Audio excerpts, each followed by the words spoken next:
Yoo akkam jirtu kabajamtoota hordoftoota chaanalii keenya Dr. Nafyad Getuti odeeffannoo fayyaa bifa suur-sagaleen ammallee isiniif dhiyeessuutti fufna. Namoonni haaraa dhuftan yoo jiraattan fayyaa waan dursu hin jiru fayyaa keessaniif yoo millee dursa kenna. Chaanalii keenya subscribe godhaa, namoota kaaniif share godhaa. Odeeffannoo nuti gadhiifnu dafee akkasiin bira godhaaf mallattoo bilbilaa tuqa. Egaa sagantaa keenya guyyaa irraatiin hordoftoota keenya kan waliin ilaallu shamarran tokko kaanserii harmaa qabaachuu ishee fi dhiisuu ishee yookiin ixii harma keessaa qabaachuuf dhiisuu ishee akkamitti beekuu dandeessu kan jedhu kan waliin ilaallu ta'a. Akkuma beekamu shamarran waggaa 20 keessas 30 keessas 40 keessas ixiin garaagaraa itti ba'uu danda'a. Ixiiwwan kunniin gara kaanseriitti guddachuu danda'u yookiin shamarran kaanserii yoo qabaatte kaanseriin sun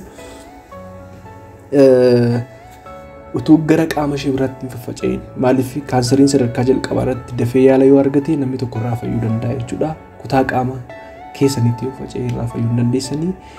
Dubartoonni umurii kam keessa jiraattan iyyuu waggaa 10, 12, 20, 30 taatanii viidiyoo kana ilaaluu qabdu jechuudha.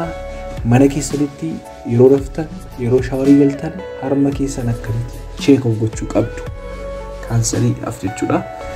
Egaa dhumaatti nu hordofaa. Akkuma beekamu kaanseriin harmaa kaanserii dubartoota addunyaatti baay'ee miidhaa jiru keessaa tokko. Dubartoota 14 keessaa dubartoonni tokko kaanserii harmaadhaan tuqamuudha kan jedhu qorannoon tokko ni mirkaneessa.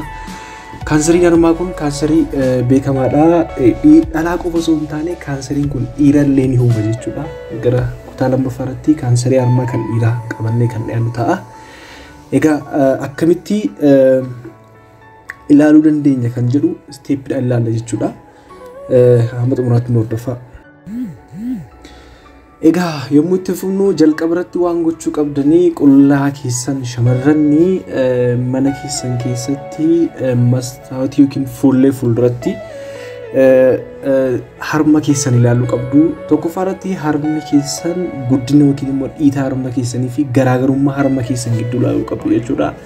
Harmi bitaa harma mirgaa baay'ee guddatee jira. Akkaataan taa'umsa isaa akkamii kan jedhu ilaaluu qabdu. Kanaaf hamma guddinaa fi akkasumas immoo sheeppii isaa ilaaluu qabdu. Akkuma suuraa irratti argamu viidiyoo irratti argaa jirtan jechuudha. Harmi bitaa fi mirgaa gidduu garaagarummaan jiraachuuf dhiisuusaa. Harmi inni gama biraatiin jiru akkuma argaa jirtan suuraa irratti harmi shushuntuuruu yookiin naannoon harmaa suni tarii baay'een keessan beekuu dandeessu ta'a. Naannoon caafii harmaa keessan burtukaana qola burtukaana argitaniitu baay'een keessan jajjabaachuu kana fa'aa ilaaluu dandeessu. Akkasumas immoo shiftiin akkuma argaa jirtan raash kan jennu yookiin immoo shiftiin garaagaraa harma keessan irratti yoo ba'es naannoo harma keessanii fi caafii harma keessanii irratti fiixee harma keessanii irratti yoo ba'e ilaaluu qabdu. Kan biraa akkuma argaa jirtanii fiixeen harma keessanii keessa galu. Fakkeenyaaf amma yeroo baay'ee gara bakkeetti baatee argamti. Yeroo mallattoowwan kaanserii harmaa keessaa tokko fiixeen harmaa kun jallachuudhaan gara keessaatti yeroo itti deebi'u jira. Akkasumas immoo harmi dhiiguu akkuma argaa jirtan kana ilaaluu dandeessu. Harmi dhiiguu yookiin immoo harma keessaatii dhangala'aan adii yookiin immoo dhangala'aan dhiigaa wal makate ba'uullee kanas ilaaluu qabdu, cheek gochuu qabdu. Gogaan naannoo akkuma argaa jirtanii gogaan naannoo harma keessanii diimachuu yookiin immoo mallattoo garaagaraa agarsiisuu yookiin immoo ququlca'uufaas ta'uu danda'a. Kanas ilaaluu qabdu. Akkasumas immoo akkuma argaa jirtanii ujummoowwan dhiigaa sun baay'inaan ba'anii mul'atu jechuudha. Keessumaa namoonni kaanserii harmaa qabanii ujummoowwan dhiigaa naannoo harma keessanii gara bitaas ta'e gara mirgaa yookiin lamaas jiru baay'inaan ba'anii mul'atu yoo ta'e kanas cheek of gochuudhaan qorannoo deemtanii gochuu qabdu. Kan biraa akkuma argaa jirtanii naannoo bobaa keessanii jalallee cheek of gochuu qabdu. Gara dhufnee ilaallaa. Maaliif yeroo baay'ee kaanseriin harmaa jiraannaan bobaa keessan jala kan jirtu xaddachi xixiqqoo illee ni dhiitofti jechuudha. Kanaaf isallee of ilaaluun baay'ee barbaachisaadha. Kanaaf akkamitti of ilaalla kan jedhuu fi tokkoffaa akkuma argitan viidiyoo irratti harka keessan lamaan ol kaasuudhaan of ilaaluu jechuudha. Lammaffaan immoo harka keessan bitaa mirgaa mudhii keessan qabattanii naannoo kiyyoo maashawwan naannoo laphee keessanii jiru sana kottoonfachiisuu jechuudha. Akkaataan dhaabbii keessan kun lamaan maal agarsiisaa? Tokkoffaa saayizii yookiin immoo hamma harmi keessan garaagarummaan gidduu jiraachuusaa fi sheeppii isaa yookiin immoo boca isaa baruudhaaf illee isin gargaara. Kan biraa immoo harmi keessatti yoo dacha'ee yookiin immoo naannoon gogaawwan naannoo harmaa jiran baay'ee jajjabaatan yookiin immoo akkuma jalqaba sinitti misanaa mallattoo garaagaraa yoo agarsiise ilaalamuu qabdu. Anni kan biraa akkuma sirriitti mul'atu yoo barbaadan dugda keessaniin ciisuudhaanii harka keessaniin of qaqqabdanii ilaaluu dandeessu. Kunis immoo hixiiwwan xixiqqaa ta'anii akka isaan baay'inaan mul'atan godha jechuudha. Kanaaf manni sadaffaan ciistaniillee yeroo isinitti of ilaaltan ta'a jechuudha. Mee isteep isaa hordofaa. Tooftaa kanaan yookiin mallattoo kanaan maal ilaalla kan jedhuu fi dhiita kan yoo jiraate akkasumas immoo hixiiwwan xixiqqoo yoo jiraatan ilaaluu dandeenya. Akkasumas immoo bobaa keessan jirallee dabalatee jechuudha. Naannoo harma keessanii fi naannoo bobaa keessanii ilaaluun ni danda'ama. Kana qofa osoo hin taane akkasumas akkuma jalqaba isinitti himee kaanseriin harmaa yoo jiraate bobaa jala xannachoonni bobaa jala jiran dhiita'uu waan danda'aniif isallee harka keessanii qaqqabdanii ilaaluu dandeessu jechuudha tooftaa kanaanii. Erga ciistanii booda akkamittiin harma keessan qaqqabdanii ilaaltu kan jedhu kan waliin ilaallu ta'a. Kanas gatiitti keessan gara mirgaatti ol kaasu jedha. Fakkeenyaaf gara mirgaa ilaalaa jirra. Kanammoo kan gootanii saraasii yookiin immoo boraatii gatiitti keessan gara mirgaa jala kaa'achuudhaan jechuudha.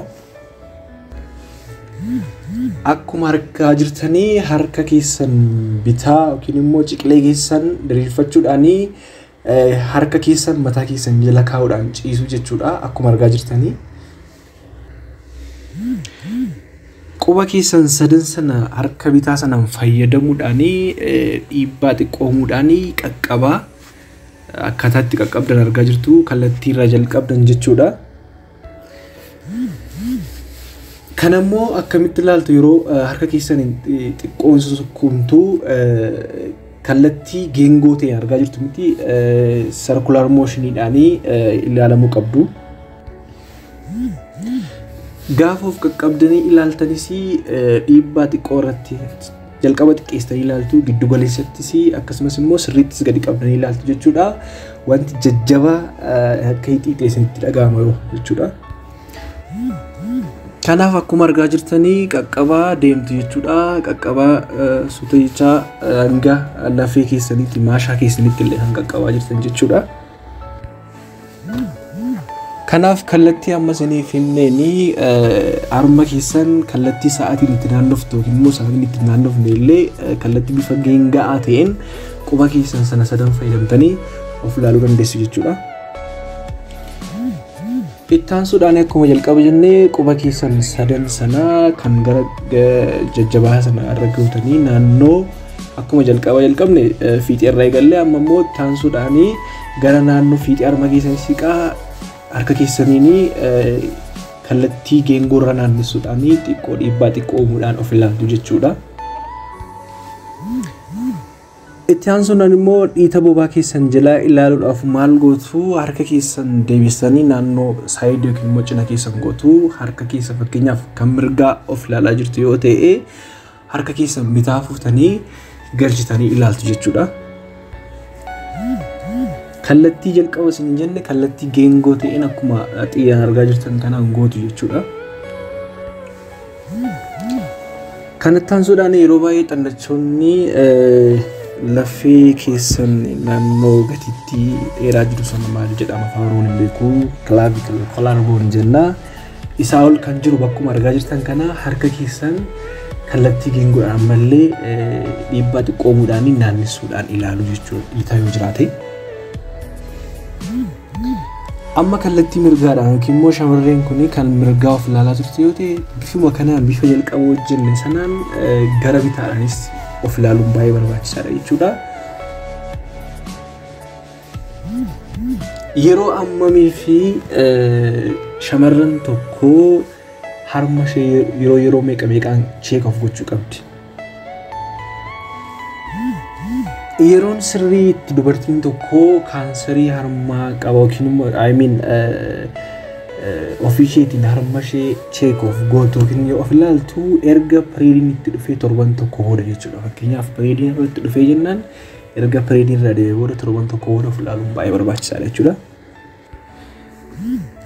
Kanaaf haaluma kanaan dubartiin tokko ji'aanis haa ta'u bifa kanaan check of gochuudhaan dhibee kaanserii harmaaf rakkoo dandeessi. Yoo ofirratti argitallee yaala ga'aa yoo argatte akkuma jalqaba jennee umurii dargaggummaa keessatti hixiin yookiin immoo kalladdoon kaanserii keessatti ni ba'a jechuudha. Kanaaf ofirraa ittisuun ni danda'ama. Bifa kanaan akkas godhaa adaraa share godhaa namoota baay'ee biraan nuuf ga'a. Namni baay'ee akka argu barbaanna. Lubbuun dubartii tokko shamarreen tokko sababii kanaan ba'uu hin qabu. Baay'ee biyya keenya keessatti baay'ee dagatamaadha waan ta'eef jechuun barbaada. Baay'een isin jaalladha. Dr. Nafyad Getudha. Subscribe share gochuun dagatina. Like godhaa jalqaba ulfaadha.